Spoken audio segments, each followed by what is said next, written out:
Welcome to the Readiness Project's Making the Invisible Visible discussion series. My name is Marita Irby, and I am with the Forum for Youth Investment, and I'm about to be joined here on screen with my co-leads for the Readiness Projects, Karen Pittman, who's also from the Forum, Hal Smith, the National Urban League, and Deborah Moroney with the American Institutes for Research. But before we get going in our kickoff panel, I did want to go over a couple of quick housekeeping items.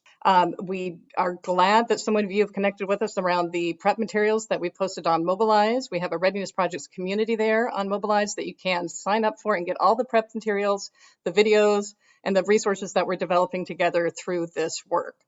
As we get going here, I wanted to tee up the 5 thorny issues that we've been hearing people are grappling with as they move out of this year, this crazy year that we've all lived through together, and start thinking ahead to 2021. The first topic that we're tackling today is how can we make our community partners more visible? What does that look like in communities? And because we are really a community here that is coming together and finding our place of belonging with each other, I invite each of you to be a part of the discussion. Use that chat function throughout the full group discussion. Use it for comments, for snaps, plus ones, amens, anything that you want to say there. Also capture questions that are coming up for you, reflections that are coming up. On today's call, we have over 100 folks from national organizations, policy shops, researchers, funders, including the nearly 30 plus at this point, co-strategists that have been part of shaping the readiness projects and connecting a range of work that's happening in the field around this. We had a conversation a couple of months ago as co-strategists, and our commitment in that conversation was to really get this conversation going directly with leaders and with young people that are dealing with the realities of now. So we all took some time to think about some of our local partners that we know are grappling with these issues and reach out to them. So as a result, we have on the call today about at least as of the registration last night, about 100 representatives from communities, 25 local urban leagues, 20 school districts, 20 state or local intermediaries, 30 plus youth development programs, youth development organizations. And I do want to give a shout out to our partners, the National Urban League, ASA, School Administrators Association, Every Hour Counts, 4-H, the Bechtel grantees, and others, and to Bechtel Foundation for supporting this discussion series, to the Wallace Foundation for their core support. But thank you to all of those who reached out to their local friends and family and said, I think this is a conversation that is one that is that you would want to be a part of because it relates directly to the work that you're doing right now. So we're going to get going now and move on forward to this idea of the power that each and every adult carries with them. That we know from this combination of science and practice that each and every experience matters for learning development and really does matter in every setting, in every organization, and it matters for every learner. And we want to think about that power of the adults and young people working together to co-create as really, how are we going to do that in this year to come where so much disruption has happened? The conversations that we've been having on how do we really build forward together, and how do we do that in a way that has some ecosystem thinking as a part of it. How are we thinking about how our decisions are affecting others who are making decisions, whether that's parents, young people, community organizations, schools, that we're all thinking about how do we get through this together, because none of us have done exactly something like this before. And as people have been coming into this and thinking, how do we not just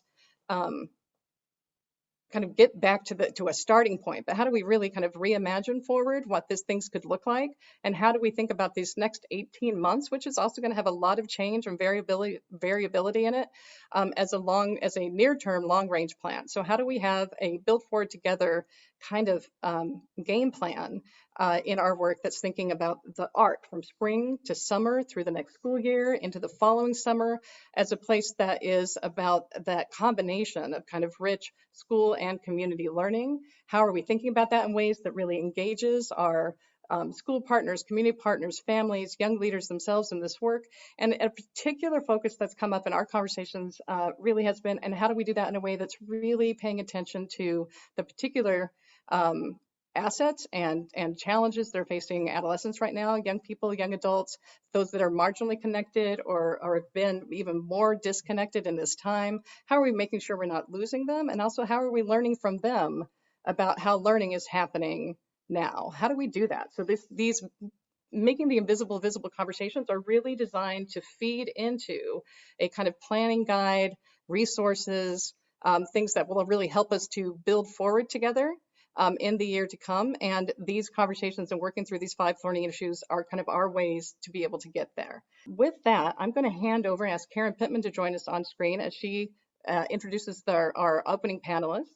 And we're going to move on past the Build Forward Together, which is our goal in terms of this effort, and talk a little bit about who our education partners are that are joining us in this work, and how we really are excited that they're a part of this conversation as we think about how do we really partner across the community to make this happen. Karen?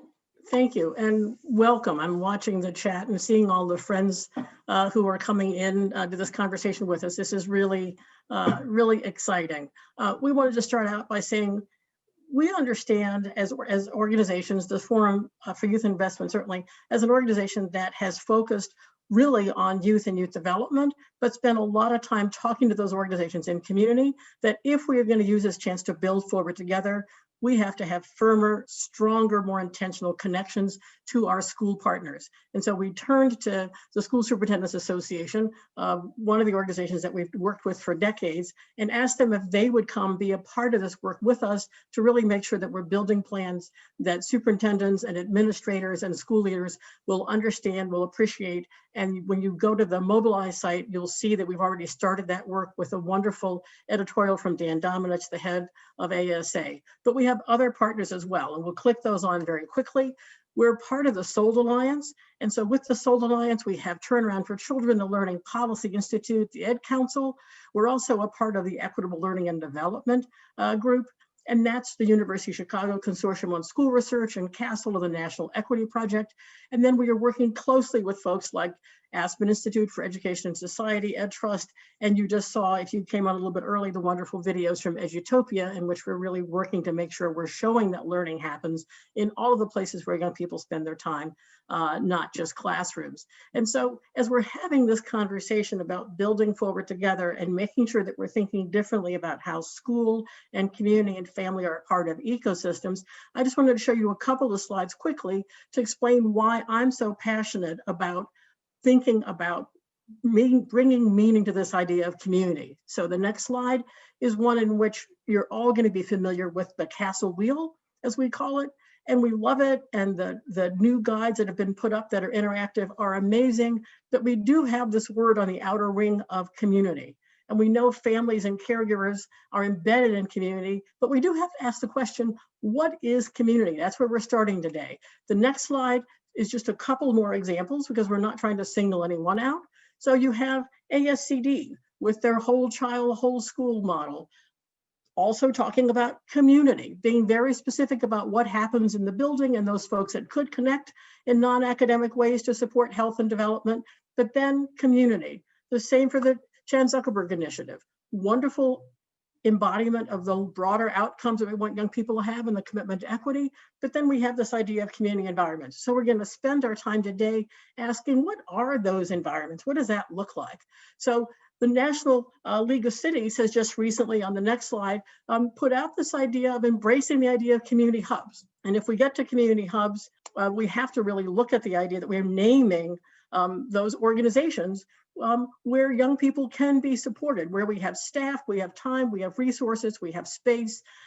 We have folks who are dedicated in their own way to supporting learning and development, not as formally in terms of accountability for it, but in really critical ways. And that idea is the one that we really want to grapple with, because often when we sit at tables to talk about community, we don't bring all of those partners to the table. On the last slide that I'm going to sort of talk about quickly, I want to reflect the fact that when we are really thinking about this idea of an ecosystem, I'm going to say that word a couple of times, you're going to hear it, and then there's going to be a breakout session to really sort of dig into what do we mean by it. We often begin to name those partners. Here, those partners that you saw in the League of Cities slide are really sort of put in a ring again around families, peers, caring adults. Schools are embedded now in that ring rather than in the middle of that ring, but we still need to understand a whole lot more about the differences between these different places where young people spend their time. We're not going to be able to partner if we don't really understand more about the differences in the ecosystem so that we can understand the settings where young people are spending time or building relationships or having experiences that support their development. So that's my reason for being excited about this conversation. I'm going to hand it back to Marita to talk a little bit more about what we've been doing in that space. And it's probably also time for us to invite our other two co-leads from the Readiness Projects onto the screen so you can see them nodding as we're talking. And that's Deborah Moroney from the American Institutes for Research, and Hal Smith from the National Urban League. So if you all turn your mics or turn your slides on, your screens on, and leave your mics off for a second, we'll be ready to really dig into a great conversation. Terrific. Thank you, Karen. On this question of community and how do you even see community, I have to confess that this is a little bit of, for me, a commercial of the breakout group that I'm going to be doing later, because we've been really grappling with this. How do you help make, why are we hearing from many places, from parents and from schools, from one of our school partners when I had a conversation with her on this just at the end of the summer, saying we don't even have a sense in some places that what's out there in terms of community partners, or we sort of cherry pick one at a time. How do we really kind of think about this? So I'm going to be having a breakout group that's diving into this a little bit deeper, but I wanted to share one thing in this conversation that we developed back when we were working with the National Commission on Social, Emotional, and Academic Development, and we're trying to grapple with the idea of all adults in all places, all spaces and places for children and youth. So if we look at this graphic, this next one that we developed, you start seeing in the color coding here helps a little bit. The orange is really kind of the school-based settings. The blue are more in community. And we really did kind of tease out and started thinking through the different places and spaces inside the school building. And I know a lot of us are not in buildings at this point, but you think about the range of adults in the school systems that connect with children and youth, and think about all of those spaces, it really is a lot more than sort of a big box of school. There's a lot that's going on there, and there's a lot of things from core to elective classes to more informal spaces, cafeterias, advisories, libraries, extracurriculars. And as you start kind of moving your way down this visualization here, those spaces start becoming more and more also like what's happening in the community spaces. So we started unpacking that and started thinking about what are the kinds of ways that no matter where you find them, children and youth are connecting with adults that have the skills to be able to help make powerful and enriched learning experiences. And what I'll say is what we didn't tease out as much as we started working on this was everything else in the community space.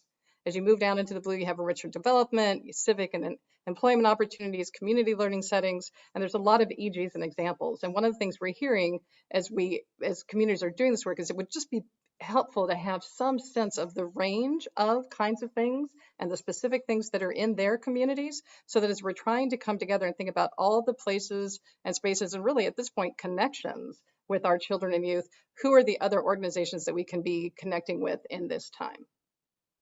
I'm going to hand over, I think, to Deb at this point to help us think a little bit about what good learning looks like in those different places and spaces. Thanks, Marita. Hi, everyone. I just want to echo the welcomes that have already been shared. It's so nice to see old friends and new in the chat box. And I'm really excited to talk about some of the commonalities that we see amongst community offerings. We certainly have seen a commitment to ensuring adults are supported in their roles and that they foster cross-system partnership in ecosystems, whether they call it that or not, that Karen referenced earlier, and that youth and adults all have opportunities to thrive. Over the past year, we've had the great opportunity to work with national youth serving organizations, school-based providers, nature-based programs, after-school networks and intermediaries, sort of the variety of programs that we saw in the Edutopia video that kicked us off today.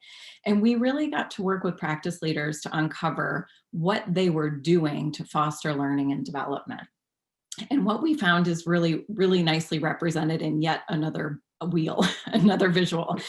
So this is the guiding principles for equitable whole child design. And this doesn't negate the other frameworks that Karen shared earlier. It dives a little bit deeper in how do you do this work? And this wheel was created by the Science of Learning and Development Alliance and was advised on by many of you who are on this call. And really what it says is that when we have opportunities to engage in positive relationships, this is about young people, but I really think it's true of all of us. And we can think about our world right now and how this is happening for us in identity safe environments filled with safety and belonging. Then we have opportunities to engage in empowering rich learning experiences where we can build on our knowledge, skills, we can believe in ourselves. And all of this is bolstered if we can do it across settings. So again, back to the ecosystems piece. If this happens in one place, if it happens in school, that's great. If it happens in a community program, and we saw it across the board in community programs who we partnered with on this inquiry, then we can do it together.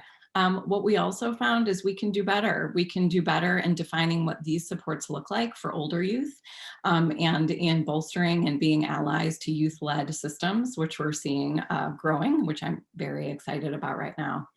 We also saw that this happened really, really well, and this is not going to be shocking to anyone, where investments had been made in quality improvement systems and aligned professional development in really strong frameworks around learning and development.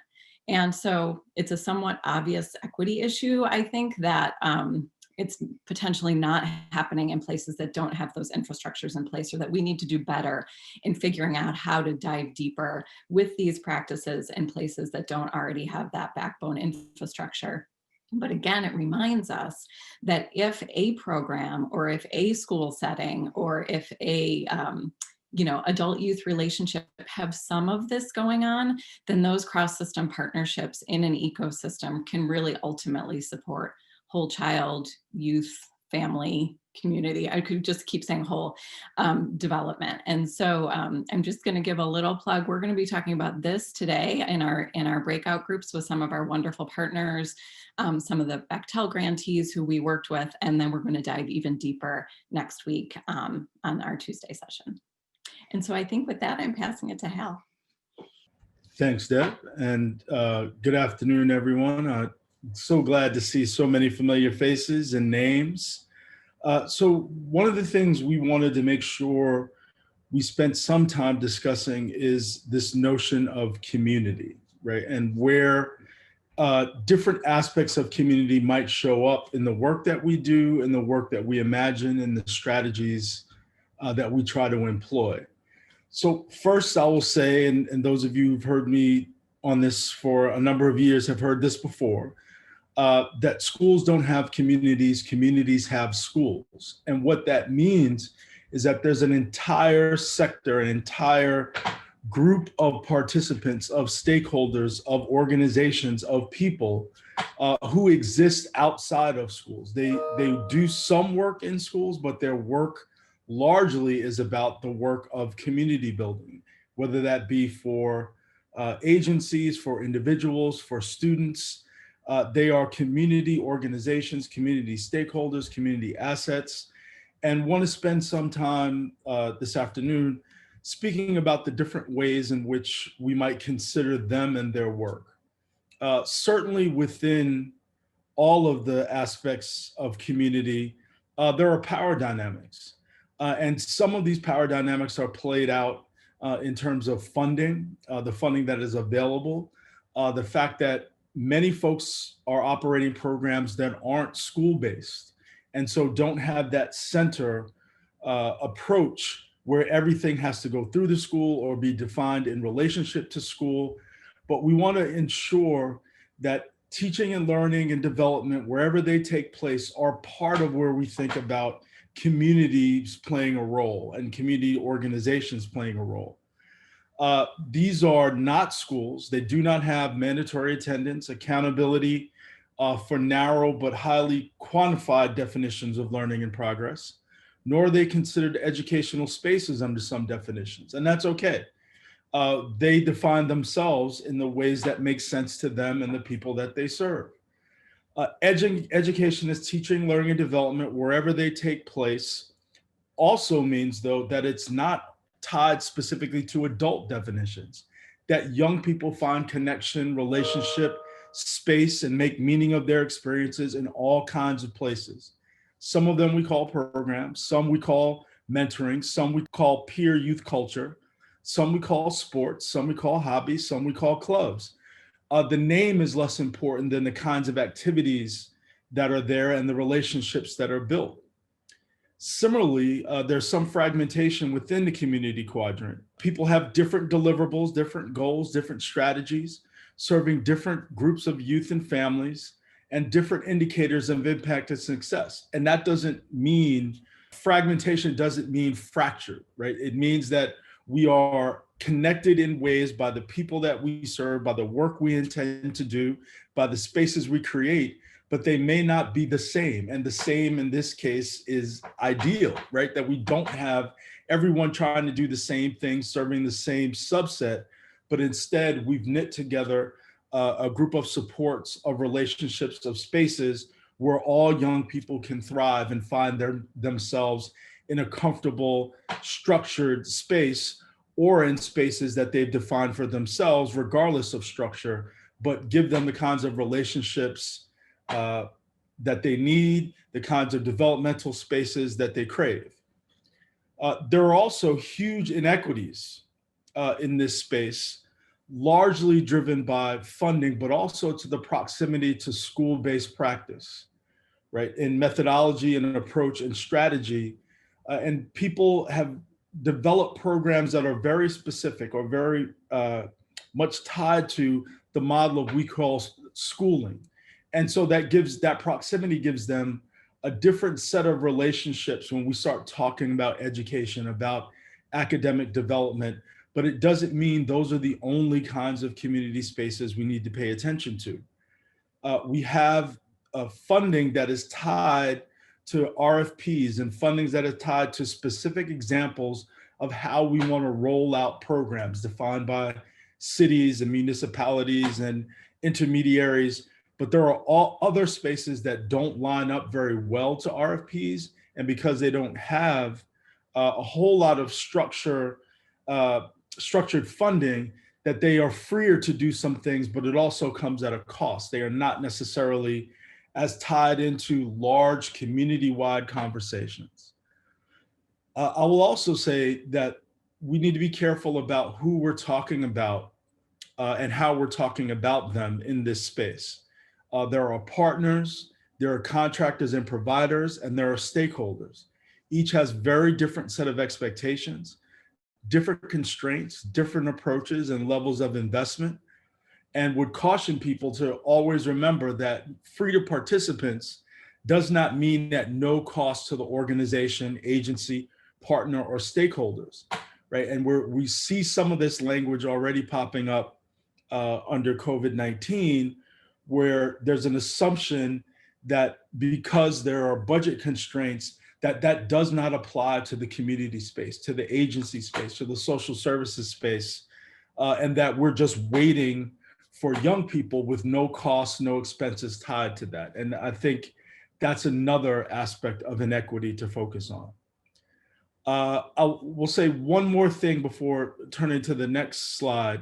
We want to think about how data-informed and research-based approaches impact this work. And I think Deb laid out this quite nicely. But we want to think about where else we might get some data, right? So maybe bringing back concepts such as youth mapping, right? That allow us not only to see where we believe young people are finding these relationships and spaces, but where they actually are, that we might learn that there are some other kinds of things that they're doing that are precisely the things we'd want to support and we'd identify as natural partners, natural stakeholders, but we're simply unaware of them. So perhaps thinking about young people's voice, young people's interests as a driver and definer of community is also an aspect of the work we might consider. The last thing I'll point to in this presentation is really around marginalized and vulnerable youth, right? And so this quote speaks to the ways in which young people, and particularly those who are from marginalized communities, and that marginalization may be due to race, to income, to gender, all kinds of definitions of cutting people out, of marginalizing them and parceling out, in some sense, their humanity, is tied to this idea of culture, right? And so there are historic reasons why some of the people we call partners, stakeholders, community members don't feel a part of this conversation. And there are historic reasons around marginalization, around disadvantage, around intent to include, that we have to overcome and honor and respect,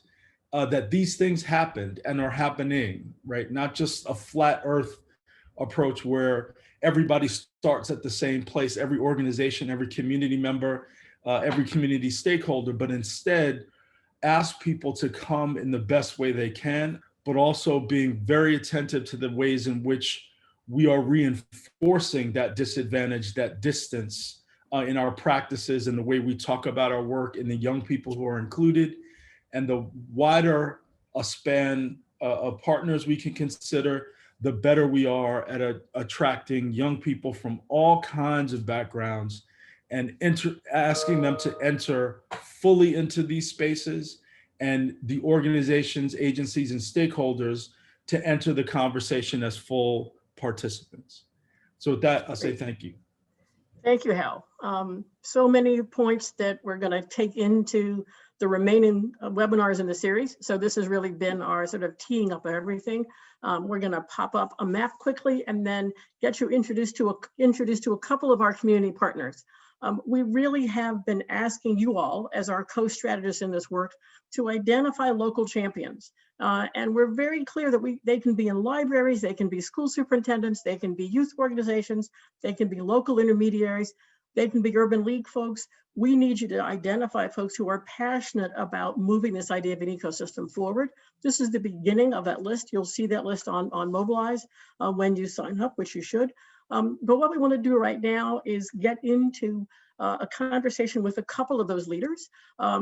We have Caroline Shaw from Tulsa, and we have Sean Miller from Richmond, who are going to join us. But we have a young leader who was not able to join us because he's being responsible and being in school and taking some exams. But we have a video from him that we just wanted to sort of start with his message, because it picks up exactly on some of the points that Hal made. Yeah, my name is Tristan Slough. I am a Jim Casey Youth Opportunities Initiative Young Fellow based out of Nashville, Tennessee, where I'm currently attending Vanderbilt University. And I really want to encourage the building of bridges within systems and organizations throughout the communities that we serve.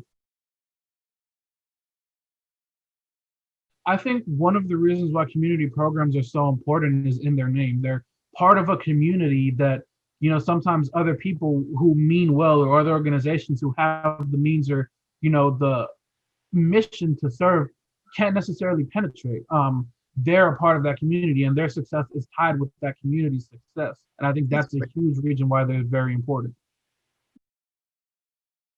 One of the driving factors for community organizations not being as visible as they should be is the fact that oftentimes they're islands within a community, as opposed to, you know, a network or a system. There's like individual spots where they might serve a certain part of a community, or they might not well be known within their community or within, you know, larger organizations. And I think that they suffer because of this, because, you know, when you're islands or when you're individual spots on a map, you know, the bright spots tend to get attention, or the bigger islands tend to be seen first. So organizations, a lot of times larger organizations with a longer history of success, or success on a larger scale, tend to get the focus.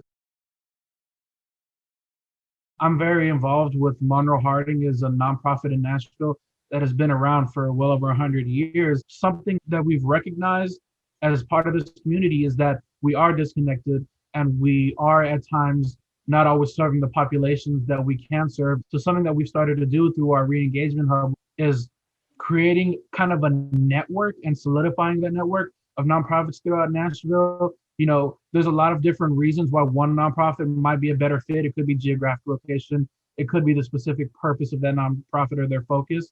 And we're trying to, you know, find where everyone's place is within this community of nonprofit organizations, and then seeing how they fit into this bigger puzzle. I think a lot of times youth might connect with us, but they don't always know what's out there around them. And we'll find the best places that work for them where they're at and to meet their needs. As part of a one piece of a larger organization, we're just the entry point to a system that can best serve. Wonderful. Why, as we're thinking about this idea of building forward together when we come back in 2021, bringing the lessons in that we've learned, but bringing this commitment to really think 18 months, not fragmented. How do we really support young people in their learning and development through spring, through summer, through a school year and beyond? Why is it so important to make these organizations more visible, and what's happening in your communities to make that happen? Sean, go ahead and kick it off for us. Tristan made one real key point to me that really stood out, and it was about our access points. So at various stages of organizations and even your place or role in the system, you may engage with families, you may engage with kids in a different standpoint than just a regular school day, for example. So at Boys and Girls Clubs of Metro Richmond, we hear it all the time. The kids that are described by our teachers or administrators, they show up different in the environment of a Boys and Girls Club. And it's not about the act of what it is they're doing, but it really might come back down to what's taking place, what's going on, the environment, et cetera. So there are a lot of different variables, but I think one real key piece that he noted is that, we're all looking at the same thing, but we just have different aspects of our view around what's taking place and what's going on. And it's just really, really important to understand each view, because one view might not be right, but collectively, the entire story could get together. And Caroline, you have done yeoman's work over the past couple of years to stand up an organization that is really trying to do that networking that Tristan was talking about. Tell us a little bit about how you've been trying to make community more visible, and in particular, how to make it more visible for schools and families. What's going on in Tulsa? Yeah, absolutely. Thanks so much for having me. And I'm really thrilled to join you guys. So I am coming to you from the Opportunity Project, and we are the out of school time intermediary in Tulsa, Oklahoma, 3 years old and growing. We have Sean and I have talked so much about the similarities and differences and the challenges that our communities face. And I think one of the things that we find is similar across the board are that concept of islands that Tristan mentioned and that Sean picked up on. And I think, part of Hal's commentary too on thinking about how we define learning. And so I think what we have really tried to do is to both look at our network of community partners, which spans everything from, traditional after school type programming with Boys and Girls Clubs and YMCAs to very small niche sort of community nonprofit organizations, as well as our school district, our funding community, our city leadership, our municipal leadership. So we are really working to try to knit all of those things together. I think when the Opportunity Project launched, I think it's very fair to say that we were a loosely knit community of islands and definitely have more interconnection now. Part of that, I think, for us is to highlight the work of our partners. So when we're thinking about making community partners visible, one of the things that we talk about as a team at the Opportunity Project almost daily is that we don't need the spotlight on us. It really isn't about us. We are here to build the muscle of community partners, to lift them up, to provide them with everything from very basic resources that they need for their everyday frontline service, but also other things that may be really complicated for a smaller organization to get. For example, data that demonstrates the kind of impact that they're having on the community. And then how do you tell the story with that information? So those things, along with really robust professional development and a high level of focus on quality, are some of the things that we feel like we're doing in support of our community partners that allow them to do the thing that they're good at, and that's serving young people. And so that's really what we want to do, is we want to be able to put those community partners in the best possible position to serve the most young people with the highest quality programming, and then shout about it and celebrate what they're doing. Because so often, folks in these organizations are working all the time, 24 hours a day, their heads are down, and they're not cheerleading for themselves. So we really feel like being that backbone support and being able to do that advocacy and promotion piece is really where we can help those islands become a mainland.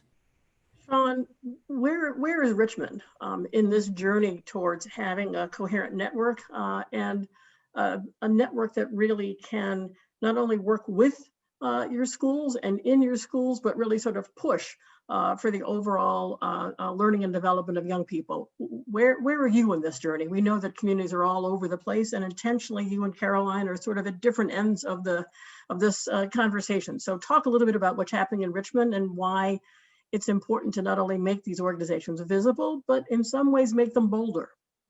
Right. So, in Richmond, one thing that we've taken a look at over the course of the last couple of years, Karen, obviously, but we've engaged with the Forum for Youth Investment, and I'll just frame it up as in really a touch point that you've described before. We wanted to do better. We wanted to do more for our kids. We understand the work that we've done. Have we impacted families? Have we impacted children and teens, et cetera? The answer is yes, but then we started trying to quantify the amount of impact or the impact that we had, and we had a desire to want to do more as far as that's concerned. So we kind of adopted, from our conversations with you, we adopted the mantra of going from breaking the odds to changing the odds. And within that concept or aspect, we identified gaps in the system, and not just our system, but just taking a look, if you take a step back and you look at the environment. We're in Richmond, Virginia, the home of the Confederacy, and the fact that a lot of our systems have been designed to quite frankly operate and function as they have for the last 60, 70, 100 years, as far as that's concerned. And our challenge has been, how do we impact lives in a deeper manner? How do we partner, but partnering strategically? And also the other part about it comes down to maybe not being very comfortable with it, but being able to hold our partners accountable. How do we really say to a school system that, look, these are wonderful things and items that are taking place that you're trying to do within what's going on and what's taking place, but why aren't we having the conversation about the overall system being broken, being decimated, and really children and families of color being the main ire of what's taking place? So those are the conversations that we're talking about. Those are the conversations that we're having. We're talking about it locally, but we are also part of an out of school time system that is interested in gaining and establishing partnerships and relationships amongst each other. However, it's still at that point where we just really have to find a balance, and just going back to the old adage of what my grandfather used to say all the time: the squeaky wheel gets the oil. And at some point, getting comfortable being that squeaky wheel is an interesting dynamic, but also realizing that in partnership, in relationships, this is not a collaboration. I've said this before, but collaborate means that when something goes wrong or it gets rough, we can just split. It's over. This is a relationship. This is a partnership. That means we need to work through ups and downs, highs and lows. And I feel like we're trying to get to that point in Richmond. But as it stands with Boys and Girls Club, we've identified so many more needs beyond just what one entity could do in terms of resolving or helping to solve. And with that being said, we're really checking ourselves in the mirror and saying, how can we do more? How can we facilitate doing more? Sean, I think you've really given some strong advice to the community organizations and partners, youth development partners that are on the call about how to be bolder in this space. Caroline, do you have advice? We have the unique opportunity to have school leaders on this call with us as well. What advice would you have to them? How can they help make these partners more invisible or more visible in this context? Yeah, that's a great question. We have worked really hard to develop a strong relationship. And Sean, in the chat, you probably can see everybody loves your distinction between collaboration and relationship. And I couldn't agree more. And we have worked to really create an authentic relationship with our school district. And that's from the very top to frontline service folks. So that means that not only do we want to have those high quality human relationships with everyone, we also want to make sure that we're understanding where the barriers are. So just by way of, a quick example, we are really interested in getting OST restarted even during COVID. We also understand that principals, school leaders, school administrators have not only a million things on their plate right now, but they also are having to plan for 3 different versions of those million things. And so instead of us going and saying, open-ended, when are we going to start OST? We feel like what we can do to be really helpful partners is come with a variety of plans and say, we know that this is important. You know that this is important. We also know these aren't normal times. We've established a relationship. We have this ability to be honest with one another and to have a push and pull. Here are our suggestions. Here are our needs from a community perspective.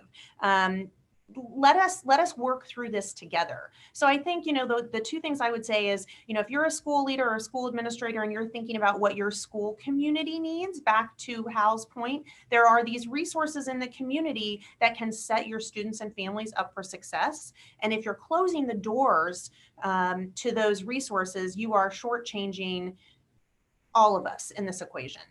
So let us try to figure out, what are you concerned about? Are you worried about your classrooms being cleaned? Are you worried about, what ratios are? I mean, real specific nitty gritty stuff. And again, I think it's just taking time and building that relationship to have that trust and be able to, to accept criticism when it's warranted and have a growth mindset about it and, build better for all of us.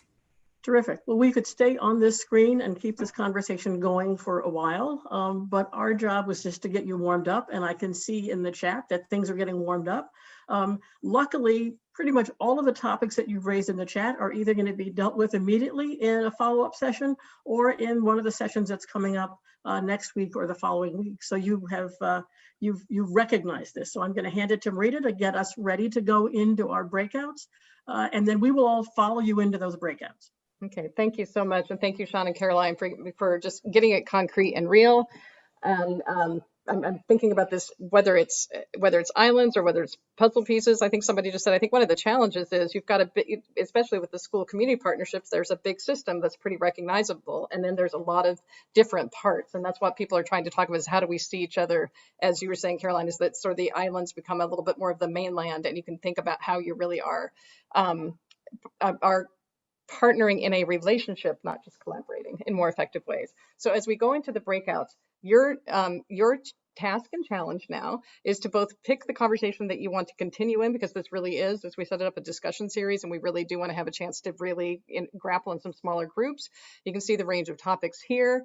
There is also a in the chat the link that takes you to that. So feel free, as soon as you find the topic you want to tackle, to go there. And I see the participants are starting to loop over onto that page. I'm going to tell you a little bit about who's leading these. I'm going to be doing the one I mentioned earlier on how do you help schools and families visualize community partners. We have one that Dale Blythe, Tom Akiva, and Marika Hick are leading. Great partners in this work on what do we actually mean by ecosystems and ecosystem thinking. How do we see through the eyes and ears of youth and families? Karen, and I think Hal may be joining you over there. That blue wheel that Deb brought up, how is that helping us think about why community partners are such critical assets? We think about learning and development. Deb's colleagues, Jamie Singer and Jill Young, have been leading that. They're from American Institutes of Research. I see people are rolling. This is good. Meg Pittman at Boys and Girls Club America, Mary Arnold, 4-H, are going to be talking about what national youth serving organizations can do. Catherine Flog Martinez, team member here at the forum and a long time doing work on the ground in Denver, is going to be taking us through an intermediaries conversation. And then our partners at ASA, Brian Chaffee, Kayla Jackson, will be leading the conversation about how school administrators are really seeing this work and how they see school community partnerships.